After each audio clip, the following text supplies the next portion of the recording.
अस्सलाम वालेकुम, आदाब, सत श्री अकाल, नमस्कार। मैं हूं नज़रुल ख़ान, छत्तीसगढ़ छात्र पालक संघ से एक बार फिर मैं आप लोगों के सामने पालक संघ का अध्यक्ष होने के नाते, जैसे कि आप लोगों को बता दूं कि अभी फेसबुक, सोशल मीडिया में और न्यूज़पेपरों के माध्यम से बार बार ये चीज़ें सामने आ रही हैं कि पालकों से फ़ीस वसूली के लिए स्कूल दबाव बना रहे हैं। दूसरी ये चीज़ है कि कई लोग क्वेश्चन कर रहे हैं कि शिक्षकों को वेतन कहाँ से मिलेगा। तो सबसे पहले दोनों सब्जेक्ट पे मैं आपसे बात करूँगा और मैं आप लोगों को प्रमाणिक चीज़ें बताऊँगा, जो चीज़ें सत्य हैं, सही हैं, कि किस तरीके से स्कूल को अभी हमको फ़ीस देना है कि नहीं देना है और शिक्षकों को वेतन कहाँ से मिलेगा।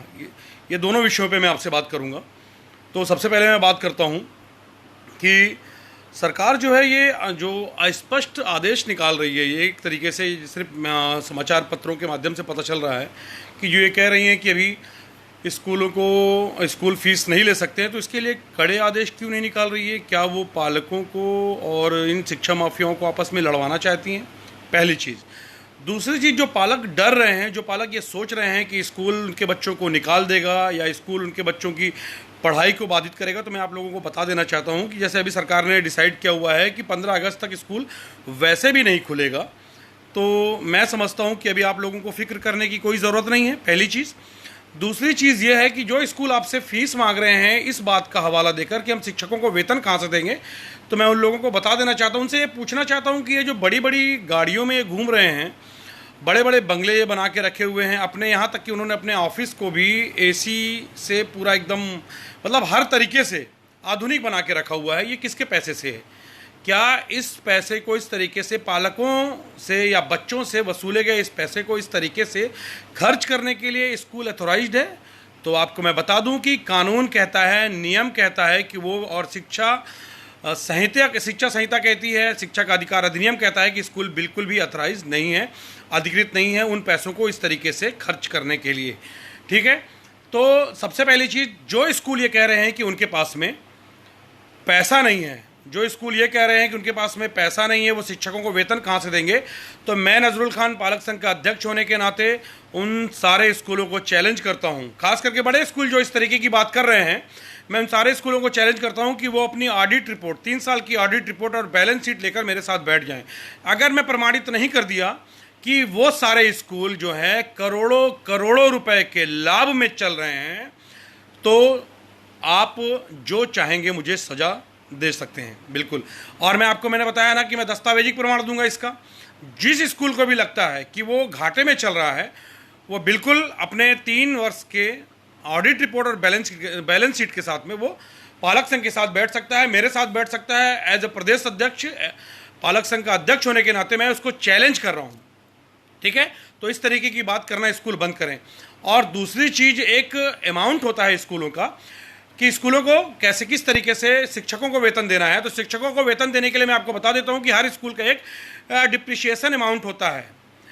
ये डिप्रिशिएशन जो अमाउंट होता है, सुन लीजिए, इसको याद रख लीजिए, और इसको आप चाहें तो अपने अपने ज़िले के शिक्षा विभाग से, शिक्षा अधिकारी से इसको पूछ सकते हैं कि ये डिप्रिशिएशन अमाउंट क्या होता है। तो उस डिप्रिशिएशन अमाउंट को इनको अपने पास में सेव रखना होता है। जैसे मैं एक भिलाई के एक स्कूल, कृष्णा पब्लिक स्कूल की बात करता हूँ, नेहरू नगर की, जिसकी अभी पिछले कुछ महीने पहले जाँच हुई थी, जिसमें उसके करीब 22 करोड़ रुपये जो उसने पालकों से वसूले थे, इसको शिक्षा विभाग ने अमान्य घोषित कर दिया था, जिस पर जुर्माने का प्रावधान है। वो जुर्माना आज नहीं तो कल होगा, और बिल्कुल होगा। और उसके पास में जांच में ये पाया गया, उस जांच में ये भी पाया गया है कि उसके पास में 26 करोड़ रुपए डिप्रिशिएशन अमाउंट होना चाहिए। अब आप एक चीज़ बता दीजिए कि एक स्कूल 26 करोड़ रुपए में क्या एक साल शिक्षकों का वेतन नहीं दे पाएगा? सोचने वाली बात है। और पालकों के लिए स्पेशली मैं कहना चाहूँगा, अगर आपको कोई भी स्कूल का प्राचार्य है, स्कूल का प्रबंधन है, आपको फीस के लिए बार बार मैसेज कर रहा है, प्रताड़ित कर रहा है, आप तत्काल 2 लेटर लिखिए, एक संबंधित थाने को और मार्क कीजिए कलेक्टर को, और दूसरा आप उस लेटर को भेजिए मुख्यमंत्री और शिक्षा मंत्री के पास में। आप भेजिए जरूर, उसकी पावती लीजिए, याद रखिए, आप उसको भेजिए और बताइए कि किस तरीके से उनसे पैसे की वसूली की जा रही है। और सबसे पहली चीज़ है कि स्कूल सितंबर तक स्कूल नहीं खुलना चाहिए, प्रदीप भट्टाचार्य जी कह रहे हैं। मैं कहता हूं कि जब तक कोरोना पूरी तरीके से ख़त्म नहीं हो जाएगा, जब तक ये नेता जो है अपने कार्यकर्ताओं के लिए रैली ना निकालना शुरू कर दें, उनसे मिलना, भीड़ में इकट्ठा होना ना शुरू कर देंगे, जब तक आप भूल जाइए कि कोई पालक स्कूल में अपने बच्चों को भेजेगा, क्योंकि हमारे बच्चे जो हैं वो टेस्टिंग किट नहीं हैं। तो इसलिए आप भूल जाइए कि हम अभी अपने बच्चों को स्कूल भेजने वाले हैं, और एक साल हमारा बच्चा नहीं पढ़ेगा तो वो अनपढ़ नहीं कहलाएगा, और एक साल वो पढ़ा देंगे तो हमारा बच्चा सीधे कलेक्टर नहीं बन जाएगा। ठीक है, तो इस बारे में कोई बात नहीं करना है हमें अभी। और स्कूल अगर ज़बरदस्ती खुलता है तो विरोध करेंगे, विरोध किसी भी हद तक होगा। मैंने पहले भी कहा है कि स्कूल खुलेगा तो उग्रता से विरोध किया जाएगा। और दूसरी चीज़, अगर किसी भी स्कूल संचालक ने पालकों को फीस के लिए किसी भी तरीके की उल्टी सीधी धमकी दी तो याद रखिएगा उनके साथ भी हम उसी तरीके का व्यवहार करेंगे जिस तरीके का व्यवहार वो कर रहे हैं। एक स्कूल है रायपुर का द्रोणाचार्य स्कूल है, वो बच्चों को और उनके पेरेंट्स को मैसेज करके फीस की जो डिमांड कर रहा है, तो मैं उस स्कूल को सचेत करना चाहता हूँ कि कहीं ऐसा ना हो जाए कि तुम्हारी ये फीस मांगना तुमको जेल भिजवाने का कारण बन जाए।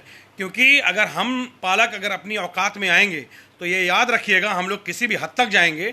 स्कूलों में अगर हमको लगेगा तो हम तोड़ फोड़ भी करेंगे, किसी भी हद तक जाएंगे। अगर पालकों को सताया गया और बच्चों को सताया गया तो हम हाथापाई से भी बाज नहीं आएंगे। पालक हित में, छात्र हित में हम किसी भी तरीके से कोई भी कदम उठाएंगे। और सही बताऊं तो आपको इसकी हमको ज़रूरत नहीं पड़नी चाहिए, क्योंकि हमारे यहाँ पे राज्य शासन मौजूद है, क्या बोलते हैं, जिला प्रशासन मौजूद है, पुलिस विभाग मौजूद है। हम सबसे पहले इनके पास में प्रथम दृष्टिया इनके पास शिकायत करेंगे। अगर उस पर अमल नहीं होता है, उसके बाद भी हमारे बच्चों को परेशान किया जाता है या पालकों को परेशान किया जाता है, तो हम बिल्कुल भी कड़ा रुख अख्तियार करेंगे। आपको मैं बता दूं, पालक संघ के तमाम लोगों से मेरा निवेदन है कि आपके आसपास जितने भी पेरेंट्स हैं उनका हौसला बनाइए, उनका साथ दीजिए, उनको एकजुट कीजिए, क्योंकि पालकों को एकजुट होना बहुत ज़रूरी है। और जिस तरीके से सरकार ने कह दिया है कि अभी फीस नहीं वसूल सकते हैं, तो जब सरकार ने कह दिया है तो स्कूल किस तरीके से, किस अधिकार से फीस मतलब पालकों से फीस मांग रहे हैं या उनको नोटिस भेज रहे हैं। यानी कि अगर वो भेज रहे हैं तो उनके ऊपर एफआईआर दर्ज होना चाहिए और पालकों को तत्काल संबंधित थाने में जाके शिकायत दर्ज करना चाहिए। और टीचर्स को भी परेशान होने की ज़रूरत नहीं है। टीचर्स, मैं जैसे बता दूं आपको कि करीब मुझे इतने दिनों में स्कूल खुलने को लेकर, फीस को लेकर और ये ऑनलाइन स्टडी को लेकर करीब 1200-1300 मैसेज आए हैं, पालक संघ को प्राप्त हुए हैं, जिसको मैंने एक एक मैसेज करके 2 महीने से मैं पढ़ रहा हूँ उन मैसेजेस को। और पढ़ने के बाद मुझे, इसके पहले भी मैं एक लाइव वीडियो आया हूँ, आप लोग चाहें तो देख सकते हैं। और अभी फिर मुझे आना पड़ा, मजबूरी है, लाइव वीडियो आने का मुझे शौक़ नहीं है, लेकिन बहुत सारी चीज़ें होती हैं जो आप लोगों को मैसेज में जवाब नहीं दे सकता हूँ, तो इसलिए मुझे लाइव वीडियो आना पड़ता है, जिसके जरिए मैं आप लोगों को सारी बातें बता पाता हूँ। तो किसी भी पेरेंट्स को परेशान होने की ज़रूरत नहीं है, एकजुट होइए। और आपको स्कूल ने जिस ग्रुप में जोड़ा है उस ग्रुप के सारे नंबर्स को लेकर आप एक अपना अलग नया ग्रुप बनाइए, उन सारे पालकों को एकजुट कीजिए, एकजुट हो जाइए। कोई भी स्कूल आपके साथ मनमानी नहीं कर सकता है। और रही शिक्षकों की बात, तो शिक्षकों से मेरा निवेदन है कि वो पालक संघ के साथ आए, पालकों के साथ में आए। हम आपका जो वेतन है वो आपको दिलवाएंगे, लेकिन आपको लड़ना पड़ेगा। आप सोचेंगे कि पालक पैसा देंगे, तो आपको मैं बता देता हूं कि पालकों का जो काम धाम है, व्यापार है, वो 2-3 महीनों से पूरी तरीके से बंद है। जिस तरीके से आप सोच रहे हैं कि आपको पेमेंट मिले, पैसा मिले, तो जब पालकों के पास में पैसा आएगा तब तो वो आपको देंगे। तो जब उनके पास पैसा है नहीं तो वो आपको कहाँ से पैसा देंगे। मैं समझता हूँ कि वो घर बेच के, घर का जेवर बेच के वो आपको पैसा नहीं देंगे, क्योंकि ये लॉकडाउन की स्थिति या ये महामारी कब तक बनी रहेगी, कब तक रहेगा, इसको कोई मतलब इसके बारे में कोई क्लियर नहीं बात कर सकता है। तो इसीलिए हमको सीधे तौर पे अभी अपने पैसे को बचा के रखने की आवश्यकता है। किसी तरीके से स्कूल को या कहीं पर भी कोई अपने पैसे को वेस्ट ना करें। जिस तरीके से मुस्लिम समुदाय ने अभी इतना बड़ा त्यौहार गुजरा है, उन्होंने अपने त्यौहार पे, अपने खर्चों पे कंट्रोल किया, ये बहुत अच्छी बात है। हम लोगों ने, हिंदू धर्म से जुड़े हुए लोग, मुस्लिम धर्म से जुड़े हुए लोग, अभी हम लोगों ने कोरोना को देखते हुए अपने धार्मिक स्थलों पर जाना बंद कर दिया था। क्यों? क्योंकि हम अपने देश को प्यार करते हैं, हम अपने देश के लोगों को प्यार करते हैं। तो बहुत अच्छी चीज़ है। और कुछ लोग जो धर्म के नाम पर भड़काने की बात करते हैं सोशल मीडिया में, मैं उनसे निवेदन करना चाहता हूं कि यार आप लोग इस तरीके की बात ना करिए, क्योंकि ये देश हमारा है और आपका है। अगर आप देश के लोगों को भड़काएंगे तो मैं समझता हूं कि आपको इस देश में रहने का हक नहीं है। और आपके आसपास जो भी कोई धर्म के नाम पे आपको भड़काने की कोशिश करता है, मैं उससे एक निवेदन करता हूं कि अगर वो इतना ही अपने धर्म के लोगों को चाहता है तो वो उनकी शिक्षा को फ्री कराने के लिए क्यों नहीं लड़ता है, वो सड़क पर क्यों नहीं आता है। सिर्फ हवा हवाई, सिर्फ फेसबुक में पोस्ट डाल देने से आपके धर्म के लोगों का भला हो जाएगा? तो इस तरीके की हरामीपना को बंद कीजिए, चाहे वो मुस्लिम समुदाय के लोग हों, चाहे वो हिंदू समुदाय के लोग हों, चाहे वो कोई भी हो। अभी बात हो रही है एजुकेशन की, तो एजुकेशन में जो स्कूल वाले छात्रों को और पालकों को प्रताड़ित कर रहे हैं, अगर आप अपने धर्म का ही सोचते हैं तो अपने धर्म के पालकों का सपोर्ट कीजिए। और मैं बिल्कुल कहना चाहूँगा कि ये हिंदुस्तान हमारा है, हिंदुस्तान में रहने वाले हर व्यक्ति के बारे में सोचना हमारी जिम्मेदारी है। और उसी तरीके से मैं फिर से एक बार कह देना चाहता हूं कि शिक्षकों के बारे में जो बात कर रहा हूं कि शिक्षकों को वेतन के लिए ज़्यादा परेशान होने की ज़रूरत नहीं है। वो एकजुट हो जाएं, वो हमसे मिलें, पालकों से मिलें, और हम आपके लिए लड़ाई लड़ेंगे। और सारे पालकों से अपील है कि वो तत्काल इस संबंध में क्या बोलते हैं, शिक्षा मंत्री से लेकर मुख्यमंत्री तक को लेटर लिखें, खत लिखें, साथ ही साथ जिला प्रशासन को भी सूचित कराएं। और कहीं भी कोई भी स्कूल आपसे फीस की मांग करता है तो आप तत्काल उसके खिलाफ FIR दर्ज कराएं। और क्योंकि राज्य शासन ने अभी फीस वसूली पर पूरी तरीके से बैन लगाया हुआ है, तो मैं समझता हूं अभी आपको किसी भी तरीके से कोई भी फीस देने की आवश्यकता नहीं है। शिक्षकों के लिए मैं बार बार कह रहा हूं कि शिक्षकों को वेतन मिलना चाहिए, और शिक्षकों को वेतन स्कूल प्रबंधन अपना घर बेच के दे, क्योंकि ये घर जो उन्होंने बनाया है, ये बड़े बड़े बंगले बनाए हैं, ये उनके बाप की प्रॉपर्टी नहीं है, ये स्कूल के पालकों के पैसे से बनी हुई प्रॉपर्टी है। उन्होंने वो चवन्नी और चिंदी चोर, चप्पल चोर, ये लोगों के पास में इनकी औकात नहीं थी कि ये स्कूल बना सकें, और बड़ी बड़ी बात करते हैं। तो इसीलिए पालकों को और शिक्षकों को एकजुट होकर कार्य करने की आवश्यकता है। इसीलिए टीचर्स पेरेंट्स एसोसिएशन बनाया जाता है ना, छात्र पालक समिति क्या बोलते हैं, पालक शिक्षक समिति बनाई जाती है, पालक मैनेजमेंट समिति नहीं बनाई जाती है, पालक प्रचार समिति नहीं बनाई जाती है। इसलिए बनाई जाती है क्योंकि जो क्या बोलते हैं पालक होता है, जो फीस देता है, पैसा देता है, और जो शिक्षक होते हैं उसके उस पैसों के जरिए उनको वेतन मिलता है, यही दो लोग होते हैं। और आपको मैं बता देता हूं कि कोई भी स्कूल, जो स्कूल प्राइवेट स्कूल की बात कर रहा हूं खास करके, इन लोगों को स्कूल खोलने की मान्यता इस शर्त पर मिलती है कि वो सेवा भाव से स्कूल का संचालन करेंगे, ना लाभ बनाने के उद्देश्य से स्कूल का संचालन करेंगे, किसी तरीके से लाभ नहीं कमाएंगे। मैं एक बार फिर कहना चाहता हूं कि जिस स्कूल को लग रहा है कि वो उसने पैसा नहीं कमाया है, वो नुकसान में चल रहा है, वो शिक्षकों को देने के लिए उसके पास पैसा नहीं है, तो वो अपनी 3 साल की ऑडिट रिपोर्ट और बैलेंस शीट लेके शिक्षा विभाग के पास बैठ जाए। मैं नजरुल खान बिल्कुल बैठूंगा उसके सामने और उसको गलत साबित करूंगा और बताऊंगा कि उसने करोड़ों रुपए किस तरीके से अर्जित किए हैं, बचा के रखे हैं, और अपने लिए ऐशो आराम की ज़िंदगी खुद को मुहैया कराने में उस पैसे को उसने खर्च किया है। तो इसलिए कोई भी पालक अभी किसी तरीके की कोई भी फीस बिल्कुल भी ना दें। कृष्णा पब्लिक स्कूल के पालक तो स्पेशली मैं उनको बोलता हूं कि इस स्कूल पे अभी लगभग 200 करोड़ का जुर्माना होना तय है। उस स्कूल के पेरेंट्स तो बिल्कुल भी आप अभी पैसे स्कूल से लेने के लिए तैयार रहें, देने की बात बिल्कुल भी ना करें। कृष्णा पब्लिक स्कूल ने पिछले साल 6 करोड़ रुपए उसकी जांच रिपोर्ट में आया कि 6 करोड़ रुपए इसने अपनी दूसरी संस्था को भेजा था। तो ये उनके बाप का पैसा नहीं था, ये पालकों का पैसा था, जिसको वो 1 रुपए इधर से उधर नहीं कर सकते हैं। लेकिन शिक्षा विभाग ने उस पर कोई नकेल नहीं कसी है। और छत्तीसगढ़ में एक बात बता दूं, फीस नियामक आयोग की बात हो रही है, मैं उस नियामक आयोग का विरोध करता हूं, क्योंकि नियामक आयोग बनने के बाद में आपको मैं बता दूंगा, अगर स्कूल को 200 रुपये फीस बढ़ानी है तो 50 रुपये, 5,000 अगर स्कूल में क्या बोलते हैं बच्चे हैं तो वो 2.5 लाख रुपए उठा के नियामक आयोग के में बैठे जो उच्च स्तर के अधिकारी हैं उनको देगा और अपनी फीस 200 रुपये बढ़वा लेगा। इसीलिए स्कूलों के लिए जो व्यवस्था बनाई गई है कि स्कूल की पालक समिति जो है वो तय करेगी कि स्कूल की फीस कितनी होनी चाहिए, क्योंकि ये उनका अधिकार है, और वही तय कर सकते हैं कि स्कूल का खर्च कितना है, स्कूल को कितना खर्च की ज़रूरत है, और उसी के हिसाब से स्कूल की पालक समिति जो है स्कूल में वो जितने खर्च होते हैं सारे बच्चों में डिवाइड करके क्या बोलते हैं वो फीस डिसाइड करती है। तो इसी तरीके से फीस को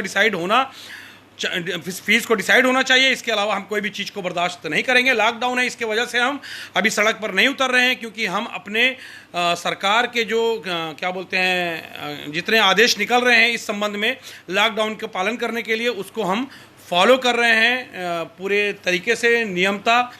और लेकिन जिस दिन पानी सर के ऊपर हो जाएगा, स्कूल वालों का प्रेशर बढ़ जाएगा, अगर पालकों को सताने का काम करेंगे तो मजबूरन हम सैकड़ों हज़ारों की तादाद में सड़क पर उतरेंगे और हमको उतरने के लिए बाध्य न किया जाए। इसीलिए मैं फिर से निवेदन करता हूं, कोई भी पालक, और ये ऑनलाइन का ढकोसला जो हो रहा है ये ऑनलाइन पढ़ाई का आपको पढ़ाना है तो आप बिल्कुल पढ़ाइए।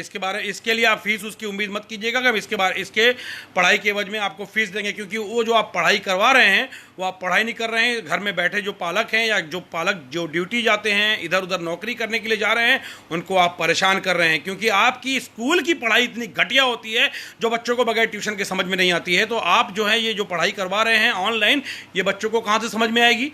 तो कुल मिला के मैं इसका विरोध करता हूं। और आप अपने बच्चों को अपने समय के हिसाब से पढ़ाइए, जिस अपनी सहूलियत के हिसाब से पढ़ाइए, बिल्कुल पढ़ाइए। और मैं समझता हूं कि आप लोगों को अपने बच्चों के बारे में आप सबसे अच्छा सोच सकते हैं, है ना। ये सबसे अच्छा आप सोच सकते हैं, कोई भी व्यक्ति आपके बच्चों के बारे में आपसे अच्छा नहीं सोच सकता है।